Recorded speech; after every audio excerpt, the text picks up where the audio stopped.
They don't show you the blood in the recruitment videos. They show the suits, sleek exo rigs clamped around perfect bodies, roaring through ash clouds like gods with pulse rifles. They show the kaiju mid-strike, paused for dramatic effect, with narration about honor, sacrifice, and protecting humanity. What they don't show is what it looks like when one of those things breathes on you, what it sounds like when your teammate screams into your helmet and their voice just cuts out. My name's Kane, codename Beryl. I'm an S-Class Kaiju Hunter, Sector 7 Black. If you're reading this, you've either already been drafted or you're stupid enough to volunteer. Either way, I'm passing this on because no one survives an S-Class hunt by luck. There are rules, 5 of them. Break 1 and you die fast. Break 2 and it'll be slow. Break all 5, you won't die. You'll wish you did. The first thing they drill into you at Hunter Command is never, under any circumstances, look a Class S Kaiju in the eye. Sounds dumb, right? How can something the size of a building have eyes you can actually meet?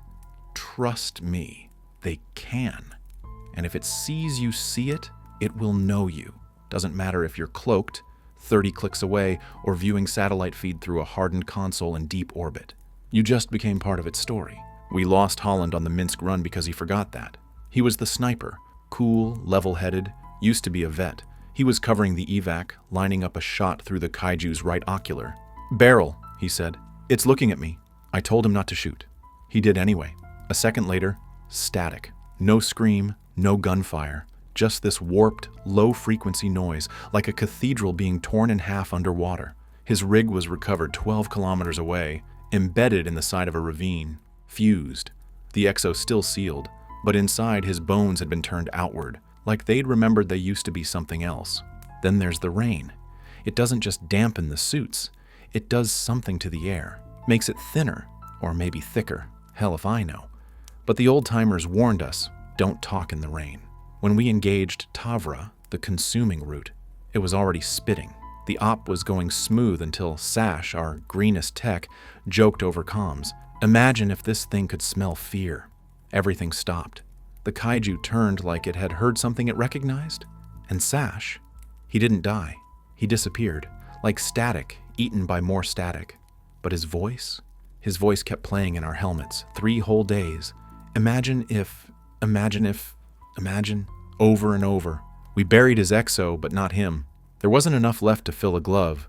They tell you not to touch the totems. You'll want to. Trust me, you will. They look like things you've lost, loved. I found a doll, burnt around the edges, deep in the ruins outside Jakarta. My sister had one just like it when we were kids. It blinked at me, blinking.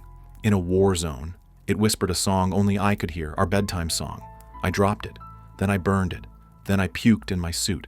Kieran from Alpha Squad picked up a pocket watch that played her father's lullaby. She kept it, slept with it. 4 days later, she stopped responding. Still breathes, still eats if you hand her the food. But she doesn't speak, just hums, like she's on a loop, living inside someone else's dream. I've seen that look before, in people who went Phase B and never quite came back. Then there's the countdown. If your rig buzzes and a soft clock starts ticking in your ears, don't move. Don't breathe. Don't blink if you can help it. The Phase B kaiju, the high-tier reality benders, they don't hunt, they mimic. And if you're moving while they're doing their dimensional bleed, they can grab part of you. Just a slice. Morales twitched once. Just a nervous tick, maybe. Now his shadow doesn't match him. Sometimes it leads. Sometimes it follows 5 seconds too late. We keep him sedated. And if your AI ever tells you to close your eyes, close them immediately. Doesn't matter if you're mid-fire, mid-fall, mid-command. Shut them. I was in Siberia for the Barrow Leviathan. Snow was thick. Visibility 0. HUD, scrambled and then clean as a bell. Eyes closed. Now. I didn't question. 42 seconds passed before the visual returned. My squad mates' suits were still upright, guns drawn. But the men and women inside them? Gone? Vaporized? Maybe. Or moved somewhere else. Their suits were clean, uncracked, like they stepped out voluntarily, except for the screaming I heard for 2 hours before the helmets went dark. I watched the backup feed later. 1 frame survived. 1. Something massive opened a hole in the clouds, something that blinked without eyes. You follow the rules or you die, and not just dead, you don't come back, not even in dreams. I wouldn't be saying all this if I hadn't broken one. 2 days ago, we were sent to an unclassified breach in Sector Dusk, SSS class. Name, Threnadex. Never heard of it. Neither had the brass, apparently. But Doug, our team lead, looked like he'd seen a ghost before the drop. He handed me a card. Black. Blank. Just a red slash through the center. "What's this?" I asked. He didn't reply. We hit the ground at 0230. Nothing but crater scars and an impact basin that shouldn't have existed, miles wide, spiraling down like a drain plug for the planet. Then came the hum. Not loud, not threatening. Inviting. Soft. Like someone whispering underwater through glass teeth. "Hold position," Doug said. That's when it started. The countdown buzzed in my skull. Not in the HUD, in my head. I froze. Waited. The numbers reversed, then stopped. No AI prompt, no warning. I looked. I know. I looked. It didn't have eyes. Not in the normal sense. It had a face, stretched across the sky, cloaked in kelp-like flesh that steamed where it wept. Each tear drilled holes in the ground, and something moved through those holes. Things, crawling upward, like they were being born from gravity's failure. I don't know what it saw, but I think it saw me. They're coming for me. I know because the breathing changed. Not mine. The suit's. The internal oxygen cycling shifted by half a second. It exhales when I inhale now, like it's sinking to something that isn't me. It's subtle, almost gentle, but it's wrong. Like the suit is no longer filtering for oxygen. It's preparing for something else to wear it. I haven't left the deployment pod. Can't tell you how long it's been. My internal clock still reads 39:17:66, and then loops.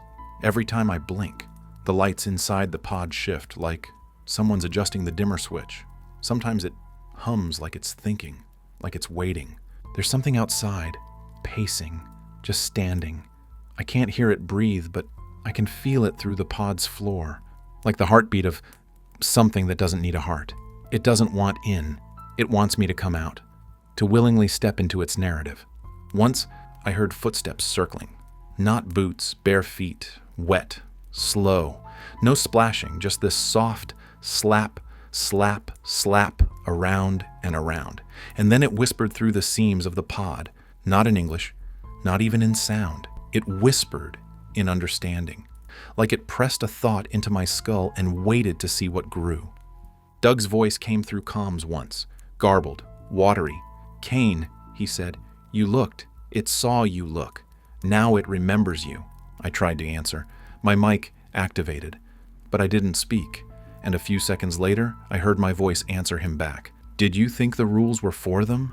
it said, calm, quiet, curious. I haven't tried the mic since. I realized something in that moment. The rules were never about surviving the kaiju. They were bindings, rituals, protocols to limit what it could see, know, absorb. Every time we followed one, we reinforced a line it couldn't cross. But I broke it, and now it's walking across my mind like it owns the place. I've started writing new rules. Don't laugh, it's the only thing keeping me tethered. I carved them into the inside of my pod with my boot knife. My own blood made the ink. I don't know how long they'll last, but they're all I've got. Rule 1. If you hear your own voice outside your helmet, don't respond. That's not an echo. It's practice. Rule 2. If the kaiju cries, never look at what it's crying for. Rule 3. If the pod opens by itself, it's not the pod anymore. Rule 4. If something you see remembers you, forget it back. Rule 5. The 6th rule is silence. I read those every few hours. I have to, because the original 5, they're gone. Not faded, erased, like they were never printed in the HUD, like they were never drilled into us in training, like none of us ever knew them. The countdown keeps buzzing, but it's not counting down anymore. It's counting me. Something in the corner of the pod displays CAIN-001 and then ticks upward. I'm up to 017 now. I don't know what happens at 100, and I don't want to. Sometimes I dream while awake. Full-blown visions, places I've never seen, cathedrals made of glass sinew, oceans that chant in binary. Once I saw a version of myself kneeling in a circle of figures wearing my squad mates' suits, but none of them had faces. and that version of me was smiling. I remembered my brother last night. Lane drafted 4 years before me. His letters stopped after 6 months. Command said KIA. My parents never got a body, never even got a patch. Last night my HUD blinked, and a video file played itself. It was Lane, or something wearing his voice. His exo was twisted and rusted, standing on a cliff overlooking a sea that glowed like open wounds. And above him, the sky peeled open, not like clouds, like skin. Something pushed through, not a kaiju, bigger, more conceptual. It had no face, but I recognized it. It whispered something. And then my audio systems dropped out for 9 minutes. When they came back, my AI voice had changed. It sounded like my mother. I didn't cry, I just sat there. And now, I think it's testing how long I'll last. It doesn't need to kill me. It's watching me decay, recording it, writing it into itself. I'm not even sure I'm still in the pod, or if I ever was. The walls shift when I look away too long. My reflection in the helmet glass blinks out of sync. Sometimes I close my eyes and feel more awake than when they're open. Maybe this is what S-class means. Not strength, not clearance, just surrender, because now I get it. There aren't just 5 rules. There aren't even 6. There's only 1. If you think the rules are broken, you're already inside the kaiju. This is Kane, last living member of Sector 7-Black, or the echo of him. Don't find me. Don't remember me. Don't retell this, because if you do, you're writing the next rule.